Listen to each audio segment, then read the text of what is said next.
Oh, hey, I didn't see you there.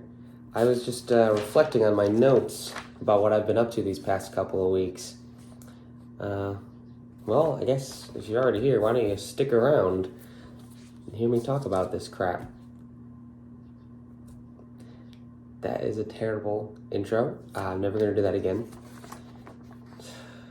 All right, let's just get into it. This is what I've been doing these past couple weeks. First, some movies. I think I already showed this. This is a Total Recall. Don't gotta talk much about it, I don't think. Great sci-fi action with Arnold Schwarzenegger and good practical effects from 1990, I believe, even though it has kind of an 80s feel to it. So, good movie. Greatly enjoy it. And then I went and saw Pearl in theater. Pearl, if you don't know, is the prequel to X, which was a horror movie that came out last year, I guess. And I really liked X. I thought it was interesting and kind of had like a unique take on, I don't know, like the nostalgia that's been being resold to audiences and stuff. Like, they definitely reference the classics, but they still do their own thing, and they explore some really interesting themes about fame and wanting to be liked and that kind of stuff. And Pearl kind of continues that, as that's like the exploration of the antagonist in that movie, in X, and like how she started down that path of like murderous rampage based on perceived inferiority in terms of like star power and talent, and a little bit of like sexual promiscuity, because mom was a bit of a Puritan in that regard, it seems like. It was really good. It had a lot of cool nods to like movies of an older time. You know, this took place in the 20s, so there wasn't movies in the same way as like Gone with the Wind or something, but like that style of movie making was referenced. The colors and the palette of like everything looked like a movie from that time period. So like look-wise, it was really, really fun to look at. Mia Goth has a great monologue. I think it's got to be at least 8 minutes long, and it's just one shot of her for 8 minutes talking about things, and she kills it. I mean, it's incredible.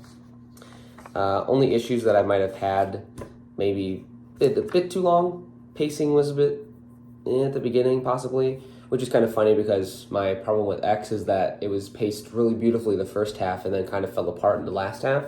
So this movie kind of has the inverse of that. But yeah, I really liked it. I can't wait to see what comes next. And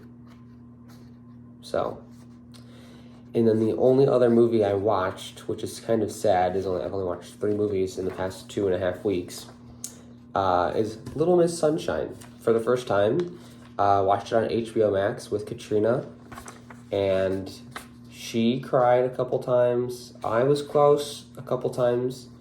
It's a very emotional movie, but also a really funny comedy, good road trip movie. And I mean, yeah, I loved it. Everything was great about it. The direction, the cast were perfect. Everyone did an incredible job with their role. Like, honestly, couldn't have asked for better. And it just has like a really satisfying conclusion. The plot to me is kind of funny because it doesn't.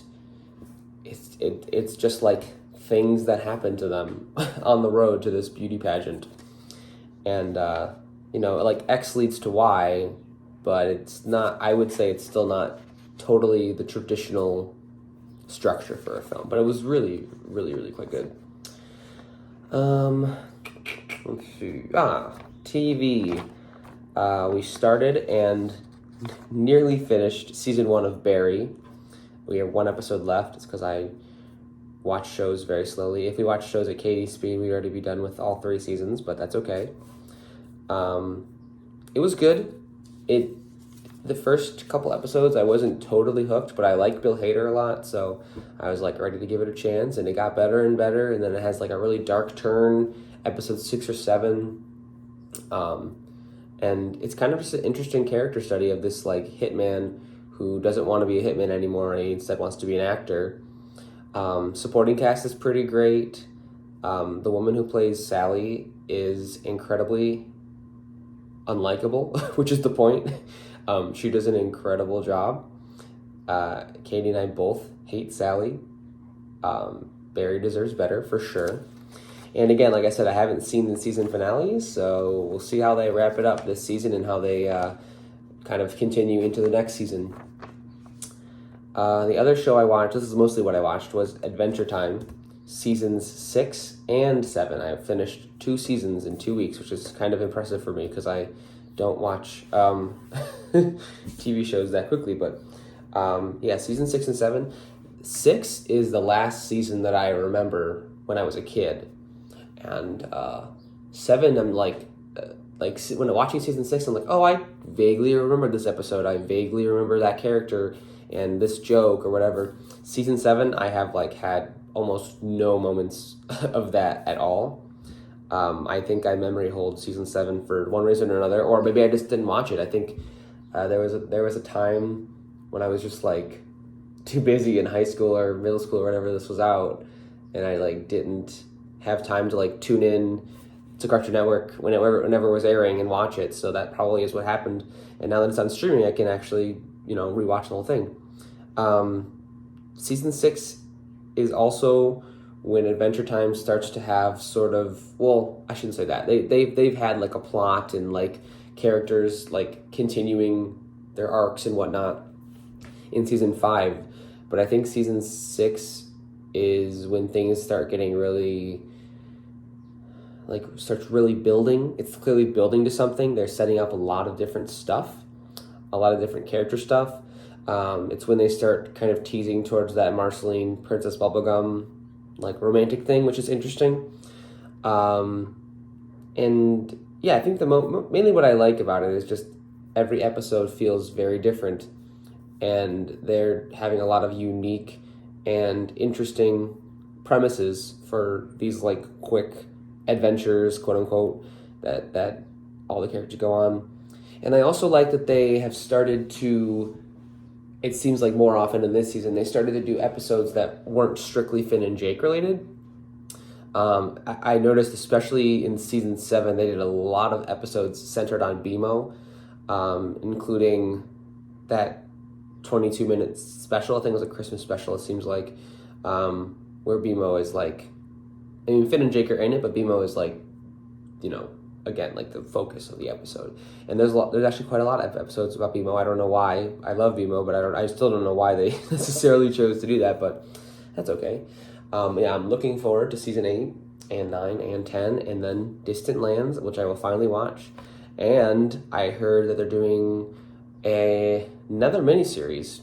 I don't know when it's coming out or what it's about, but I will definitely be watching it. So that's Adventure Time.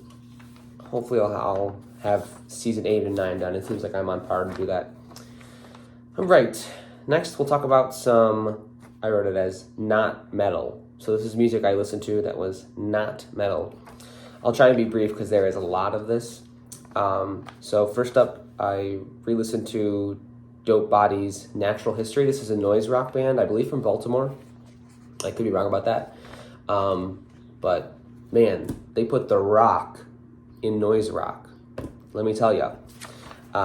Where I think a lot of the noise rock I've heard is it's very noisy, but it's not very rocky, if you get my drift. It's more noise than rock. Or, whereas this band kind of blends it together. They make a lot of interesting, weird noises with the guitar and with drums and the bass. All the instruments have very weird sounds coming out of them, and that is an interesting aspect of it. But on top of that, the songwriting is very good. They kind of go back and forth between these slow, oppressive, heavy dirges, and then to quicker, more dancey songs. Road Dog is a highlight, is really good. Really all 9 songs are great. I wouldn't skip any of them, and I didn't listening to it. That was really, really good. So highly suggested. I really now want to get a CD copy of this. I don't believe I have it. So I really want to get a CD copy of this because I was really enamored and I want to hear it again, and have it physically. So the next one I listened to was an album called The Only Reason I Feel Secure by Pedro the Lion. This is like I think it's 90s, maybe it's mid-2000s, but they're like an emo band, indie rock, but they kind of fall into this subgenre that is not kind of, I don't know, it's not like a totally real subgenre, but people have coined the term slowcore, and it's just like really melancholic, slow indie rock. And when I say slow, it's like probably slower than most sad songs you hear on the radio even. Like they kind of slow it down a lot. But yeah, this is great. It's very moody. It's got a lot of nice melodies, a lot of nice lyrics. And it's just something I've been enjoying and I want to listen to this band more. The main songwriter behind the band, I don't know his name, but I swear that I read somewhere that he has written songs, like after this band, he like wrote songs with like Taylor Swift or something, and I cannot find any information about that. I've been trying to find it on like Wikipedia, which is where I thought I saw it originally, which is why I'm trying to find it there, but yeah, I don't know. Another band in the slowcore scene that I have been enjoying is Red House Painters. It's their self-titled, well, one of their self-titles. They have 2 self-titled albums. This is the first one with the roller coaster on the front. And this is great. This is Mark Kozilek from Sun Kill Moon. It's his band before Sun Kill Moon. And I think he actually is quoted in saying that Sun Kill Moon, the first couple albums, are essentially just Red House Painters with under a different name. I don't remember the reason why he needed to have it in a different name, but he did apparently. But yeah, this is so good. It's slow. It's not always slow. They have a couple songs that are like, I think 3 songs are above the 8-minute mark, and the rest are kind of in that like 3 to 5 minute sweet spot. This is a long album. It's like an hour and 15 minutes. So I think I listened to this twice and I never got all the way through during these listens. I could, just because like my drive to work is long enough that I get through maybe 45 minutes, but I kind of skip the last 30 or so. But I if I had it on CD, I would listen to it more fully. So maybe I'll get that. There's some really good songs. It's kind of folky, a little sometimes here and there. Really good lyrics. Mark Kozilek is of course a very good songwriter, telling lots of stories, and yeah, he's great. Yeah, I'd recommend to listen to it if you're into that sort of thing. If you like Sun Kill Moon, you'll definitely like this. The next one, Streetlight Manifesto, 99 Songs of Revolution, Volume 1. This is a cover album. This is an album that they did covering songs of their inspirations. So there's covers of NoFX, there's covers of Bad Religion, there's also covers of Simon and Garfunkel, I believe. Covers of other like folk artists, like artists you wouldn't necessarily expect a ska punk band to be into. And the Postal Service, they cover Such Great Heights, and it's not my favorite cover of that song. I like the original much more, and the Iron and Wine version is more in line with how I like to listen to that song, but their cover is pretty good too. Next up is the only one that I have physically on the not metal side of things. This is Return to Love by Level Up. And the way I think about this album is this is how Neutral Milk Hotel would sound if they were a little bit more punky, if that makes any sense, or a little bit more, I don't know, abrasive. But yeah, this album is so good. I have been listening to it for many, many years. This was released in 2016. I have been listening to it for many, many years, and I will continue to do so because it is an emotional, heavy, but also occasionally bright album. It's got a lot of heavy distorted guitars, but it also has a lot of quiet moments. It's pretty conceptual lyrically. seems to be about some sort of relationship, forgetting memories from the past and that kind of stuff. It's really interesting. I need to dig into it more, but I love that album. The next album I listened to was Joy as an Act of Resistance by Idols. I think I talked last time about Brutalism by Idols, which I have since... I don't know if I shared this or not, but I have since procured a copy of Brutalism by Idols, which is a fantastic album, and I wanted to hear more from them. Joy as an Act of Resistance is still good. There are still some really strong highlights. Songs like I'm Scum are really good, catchy, kind of angular guitar playing, very noisy, but I think as a whole product, it's definitely not as strong as Brutalism, at least not yet in my eyes.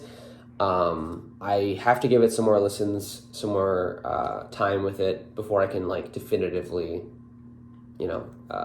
have an opinion about it. But for now, it's just kind of an okay album with some really bright spots, or especially early on, the bright spots are. And then the last album I listened to that was not metal was Death Cab for Cutie, Plans. I've listened to several other Death Cab for Cutie albums, and this is my least favorite.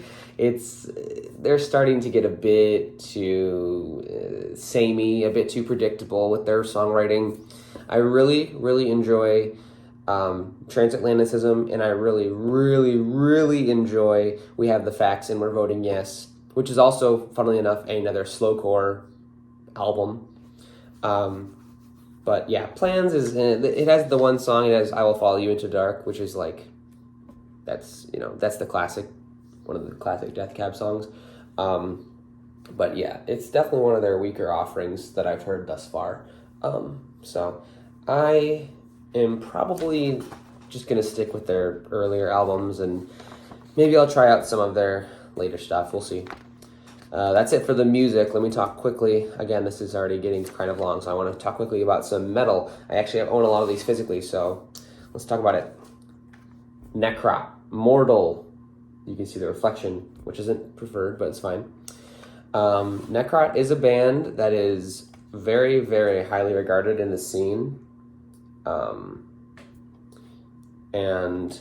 This was a highly anticipated release after their second, you can probably see all this stuff. After their second album, I don't know if it was technically their first, because The Labyrinth is a demo, I think, but whatever.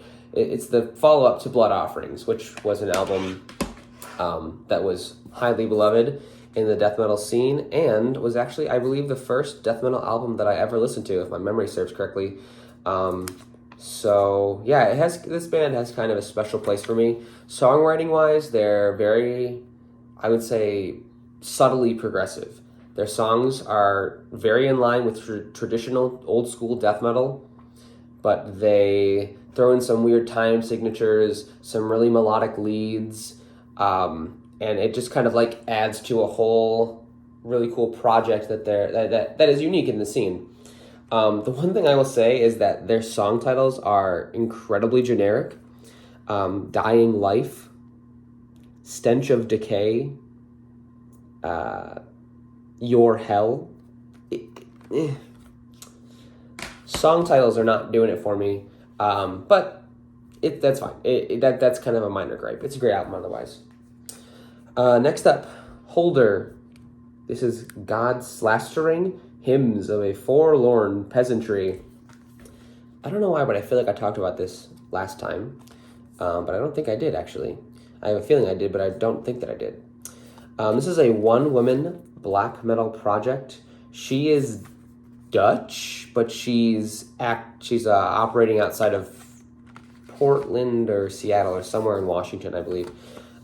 This is really, really cool black metal. It's got some synths, some symphonic synths in there, which I'm always down to hear in my black metal. It's satanic, as you would expect from your black metal.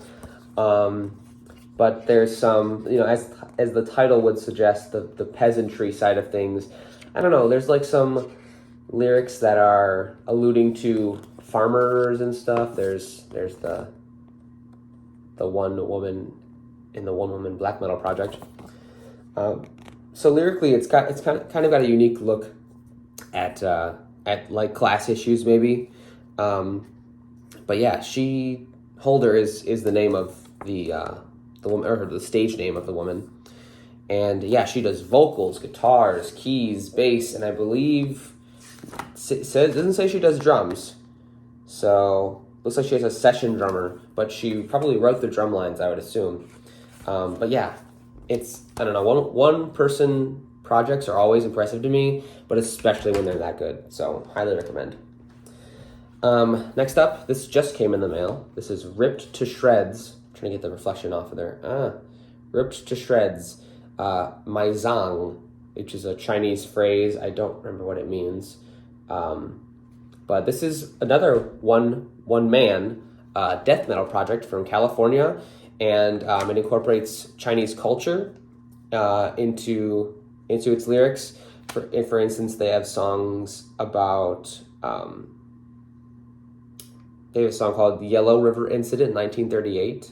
They have songs with Chinese symbols as titles, and this is just incredible. This is killer. I haven't listened to this in a long time, and I re-listened to it on Bandcamp, and like I bought it immediately on CD. I was like, I have to have this. This is such a good release.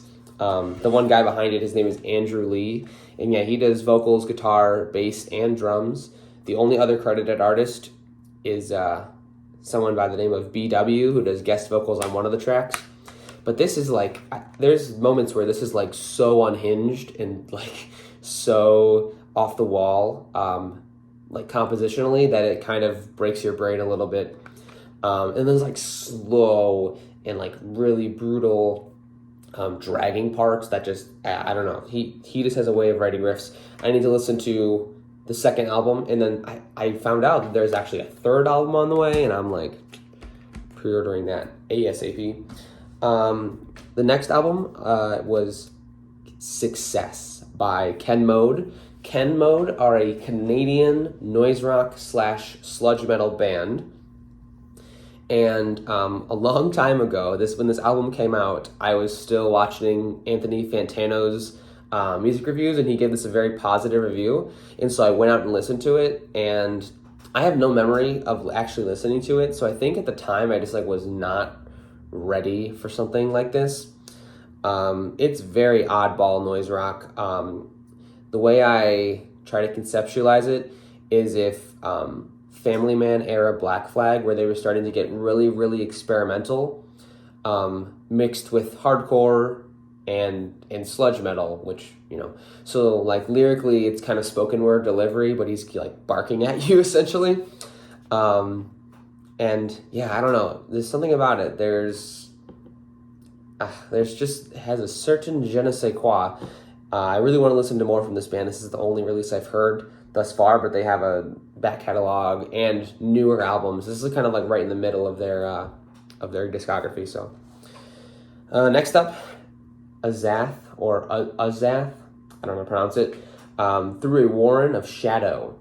And funnily enough, this band has Andrew Lee from Ripped to Shreds on lead and rhythm guitar. And this band, there's a long history of metal bands that are influenced or inspired by like fantasy or sci-fi series. And this album lyrically, conceptually, is based on Malazan Book of the Fallen, which is kind of I would say a little bit lesser known than like your Game of Thrones or like Lord of the Rings, which are like the typical, you know, fantasy stuff that you hear about nowadays. So yeah, this is based on Malazan Book of the Fallen. I do own one copy of the first book in that series, and I have been meaning to read it for a really long time.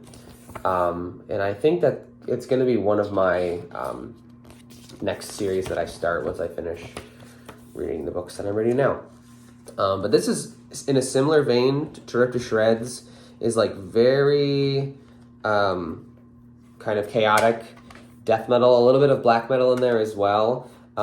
The production is kind of murky, especially the vocals are kind of shrouded in there, but it gives kind of a good atmosphere. Yeah, highly suggest it. It's not a good place to start if you're just getting into metal, I would say. It's a bit too abrasive, but very good. Very riffy. And then last metal, this is going to be in a weird packaging, but this is Paysage de Hiver. It's a French name, I think, and I just don't know how to pronounce it. But this is a very well-known atmospheric black metal outfit. The production is terrible from like a traditional standpoint. And so it's more, I don't know, to me it's more ambient, and there is like ambient passages on here as well. But it's definitely more ambient than it is what you might expect from a metal outfit. But yeah, it's only three tracks. They're all like 17 to 18 minutes long, maybe longer than that. And it's something that I throw on while I'm reading. And it's very good. All right, quickly I'm going to go through the Dungeon Synth releases that I listened to. Earthright Throne, Flames of Witchcraft Under a Forlorn Moon. I really don't remember much about that one. I know I like Earthright Throne, and I want to listen to more of their releases. I think this one was just released, which is why I listened to it, but I don't remember much from it, so I need to have some more spins. Next is Velastraz, Dusk Winter. This is somebody I've been following on Twitter for a while. They mostly talk about metal and dungeon synth, and I didn't realize that she had her own project as well. And not just had her own project, but she has like 20-something like albums released, or 20-something releases. And this is one she mentioned by name in a tweet that I had seen, and I was like, oh, why am I not listening to her dungeon synth? So I went and listened to it, and it's very repetitious, which isn't a bad thing, but it creates like a certain hypnotic feeling. But like the name would suggest, it's very wintry, it's very subdued, which I'm down for. I find myself not being interested in like the very in-your-face dungeon synth, where it's like blaring horns, like synth horns, and like really aggressive drums. This is more of my speed right now. So yeah, very good. These next two Dungeon Synth releases just came in the mail, and this is, I'm not going to be able to pronounce this. I think this is Dutch or from the Netherlands, but this is Noordvalk with Moonjay. Moonjay. You can read it. Moonjay. Can you focus, please? It's not going to focus, it's fine. Moonjay. This is another wintry Dungeon Synth release. I really like it. I don't want to break this. It actually, the stupid case came broken, which is not preferred, if you can see that. But, things happen. I know that it's not their fault on purpose.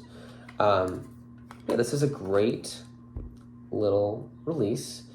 I love the double-sided black and white cassette. Very, very cool. Not much to say. I've only listened to it a couple times, and but it's just like a nice background album. I just turn it on when I'm reading, and it's very calming. Helps me focus on the book. The other one I got in the mail was Dragon King with Dark Creations. This is another release from Dungeons Deep Records, which Noordvalk is also from. Very, very bright red cassette, as you can see. This is a bit more on the less ambient side of things. Like it's trying more to be music in the traditional sense, but not a bad thing. I still greatly enjoyed it, and I think that cover art is I don't know why, but I'm like a sucker for these like stupid pen and paper cover arts that seem like they're from like the 1500s or whatever. But I like that a lot. So only a couple things left. I'm so sorry to take up your time. Have been continuing to read The Way of Kings. I am now at just under 400 pages, I believe, which is very good for me. I'm making good time with this book to my standards. Things are getting good. Things are getting really good. We introduced new characters and stuff, and the world building is what's keeping me reading this book, I think, because the plot's kind of meandering at this point. It's very slow. But the world is so unique. It has such a unique like ecology and culture that I'm just like really wanting to know more about it. And the characters are pretty good too. in the setup for the plot I'm interested in, but I'm like, I think we just kind of need to get on the road a little bit. So hopefully it starts to pick up, even though I'm already 400 pages in and it's not picked up, but it's fine. And that's the only book I've read, really. I just haven't had time to read anything else. And last but not least, let's do some board games, or just to be more accurate, this is a card game, Food Chain Island. This is a solo game, and the board games this week I've only played solo, but this is a really cute card game with a very interesting premise. It's like cards numbered 1 to 16, I believe, and it's like a random arrangement each time. And you're trying to have the predators, which have the higher values, eat animals with lower values, and then the predator has an ability that you activate, and it's just like very thinky. I really enjoy it every time I've played it, which is a couple dozen times at this point, I would bet. Maybe not a couple dozen, but a dozen or so. And yeah, this is I always try and beat my score. I think the best I've done was one stack of animals, or two stacks of animals left. And that was only in like the original configuration. So yeah, this is something that I just pull out and play. You can do it in like 10 minutes if you're, not taking your time or anything like that. And yeah, it's just really fun. All right, last thing, I promise. Last thing is a little game called Escape the Dark Castle. The reason I wanted this game is that the way it was marketed was that it was like a roguelike. So a roguelike is traditionally a video game, I would think, that has like permanent death. You're trying to like beat a certain goal. There's randomized items and all kinds of other things. So like this is a roguelike in board game form. I was gonna say it's a bit simplistic. It's actually very simplistic. It's really just die rolls, and I don't think that it's something I'm gonna be playing solo very often. It's just not a good solo game in my opinion. Oh, these are all black. It's just not a very good solo game in my opinion because it is like mostly luck based and there's not really any scale or puzzle to solve. But I could see this being very fun with a good group of friends, and so maybe I'll bust it out next time. And truthfully, the reason I was playing it is because I was debating whether I want to even keep it or not, because I don't know, it just like doesn't get played that much, which is why I was playing it solo, and I didn't really enjoy it solo. So if I don't really enjoy it solo and we don't play it much with a group of friends, I'm like, maybe I'll just sell it. So we'll see. We will see where that ends up. But that's everything. It's been 33 minutes, almost on the dot. And I'll see you guys in a couple weeks for another What Have I Been Up To, where hopefully I will be more succinct and more concise, but probably not. See you later.